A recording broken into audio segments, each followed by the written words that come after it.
वाटते की एक फार प्रसिद्ध कविता आहे, देणाऱ्याने देत आणि घेणाऱ्याने घेत.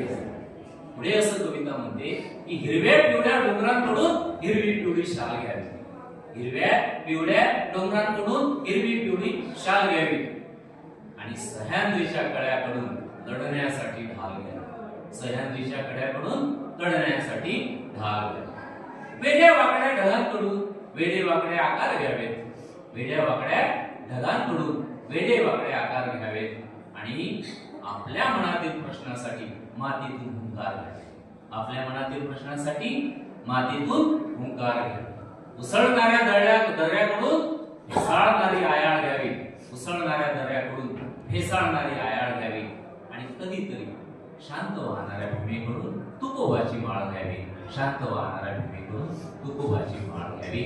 मला असं वाटते की मूल्य शिक्षण हे तुकाराम महाराज आणि